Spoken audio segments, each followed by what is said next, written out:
Betta Day is a self-tracking system where you just fix today, one problem at a time. This is a picture system that teaches you what to do when you're not coping.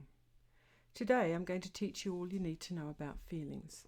It's important to know about big feelings because they can have a very powerful and disorganizing effect on us. This means that in the heat of the moment we can do stuff that gets us into trouble and makes things worse. I'm going to show you how to recognize your feelings and what to do about it. With Betta Day, we tackle each problem with 3 simple steps: by noticing something in our body, by sorting something in our head, and finally, doing something to make it better. Human problems can be grouped under 6 headings that make up the Betta Day dashboard. We have to know when we're off course so we can set a path to better. We have to manage our stress and strong feelings because they affect our judgment. We have to boost our confidence and manage our relationships so we can get stuff done. And finally, we need to make sure our actions do no harm and help others to keep ourselves out of trouble. Stress and feelings are part of the big 2 problems that can seriously affect our thinking. They kind of work in lockstep. Sometimes, when you reduce your stress, it can reveal big, overwhelming feelings. Sometimes, big feelings can trigger our stress. I suggest you look at the stress video on this channel too. Strong feelings can seriously affect our thinking and get us into lots of trouble. Lots of us try to manage big feelings by jumping into problem-solving or coping mode. I want to teach you how to ride them out because otherwise they stay buried, messing with us.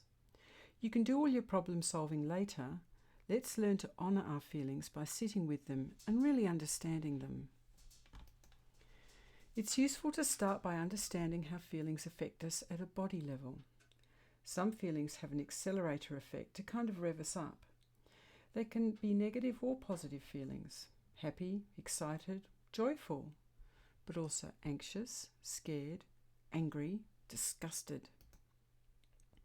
Some feelings can have a brake effect and slow us down: calm, relaxed, serene, but also sad or flat, disappointed. And finally, grief, and the big one, shame. It's really important to start noticing how feelings affect our body because often we chase them away without even realizing we've got them. Part of noticing that we have strong feelings is to name it. Once it's named, we're no longer shadowboxing or dancing with ghosts. Naming them is like logging them as a job. This is how we start to get them under control. Some are obvious and easy to name. Some feelings are hard to name, like shit or crap, and we have to work a bit harder to nail them. Happy crap, angry crap, sad crap. Other feelings are more physical and have to be tracked back to a name. When this happens, take careful note of where they are located in your body, as our bodies often hold feelings that are hard to put into language. As a feeling is born into language, it might feel a bit overwhelming. They're stored in our body for a reason. Usually they're primal and raw and threaten to overwhelm us. Get ready for the big wave. So what do I need to sort in my head? Well, this is an interesting one.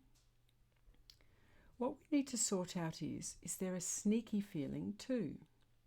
We will have an obvious big feeling. Often it can be shielding us from a sneaky feeling. If the big feeling is an upper, then the sneaky feeling is often a downer, and the other way around. They kind of try to balance each other out. It's important to sort out if there are any sneaky feelings present. If you don't, then it's not safe for the big feeling to be removed, and then things won't get better. There will be an obvious organising feeling over a sneaky, disorganising or threatening feeling. The threat might be as simple as threatening to overwhelm us when we're just trying to get through. Here's some examples. Sad under angry, the angry's keeping us going. Angry under sad, the sad's stopping us react and mess everything up. Ashamed or guilty under angry, the shame is intolerable. Disappointed under angry. Frightened under numb. Sad under numb. Sometimes our anger can feel dangerous and destructive, and we have to store it under sadness or numbness or emptiness. Alternatively, the situation we are in can feel very precarious or delicate, and even a little bit of anger can feel unsafe. These sneaky feelings are often completely out of our awareness, so we have to sit, ponder, and wait to see what's hiding there. Sometimes there can be lots of feeling hiding under a numb umbrella. As we go through how we feel and what led to that feeling, a story emerges of what's going on that starts to fill in gaps and help make sense of our world. Teasing out all the sneaky feelings in this case can be very revealing and useful later when we go to fix things. Remember, at this stage we're only naming and sitting with stuff. And finally, what can I do? Be sure we're still not doing anything to fix the problem. We're doing something to manage the feelings. With the accelerator feelings, I tend to manage them this way. As these have energy to them, they're easier to follow. We're going to follow them in our body. Feelings are like waves. Initially they rise up and are big, then they crest, break and ride to shore. Sense into the physical part of the feeling.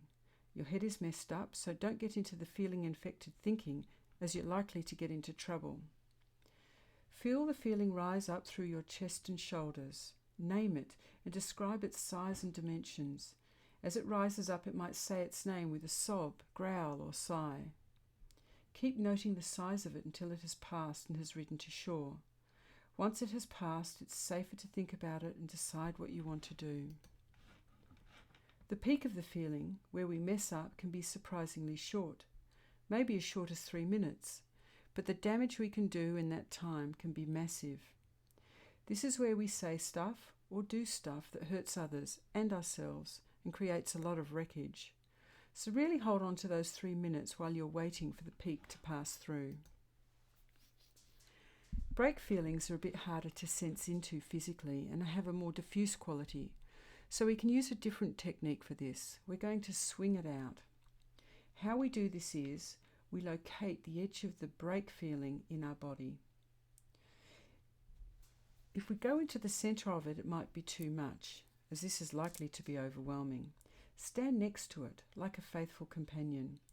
Then move to the positive, energized part of your body, the bit that dances, or runs away, or is great at sport. Maybe it's your heart bursting with love. Sit with that for a bit. Then move back to the break feeling and sit with that. Keep doing this until the swing comes to a halt, where each feeling is known and sitting okay in your body. This can take up to 3 minutes, but might be a bit shorter. Give it a go. Big feelings can initially feel dangerous and overwhelming, and sometimes increase people's risk. If this is the case, get a support person to scaffold you through the steps and be with you as you watch the emotional wave or swing the feeling out. Remember, they are not there to manage the feeling for you, just support you as you let it move through you and be born to the world. The most important thing to remember is that we want to work with feelings, discover them by naming them, become aware of the sneaky feelings, then honour them by sitting with them and giving them their due. Fixing stuff that created the feelings comes later. As with feelings like grief, it needs its time and space to be understood and tolerated. This will get easier as you grow in skill. For many, this will be the first time you really get to know the emotional world that you live in. Be brave, it's worth it. It will hand you the keys to the rest of your life and open up new areas that previously you had to flee from. That means a fuller life and lots of better days.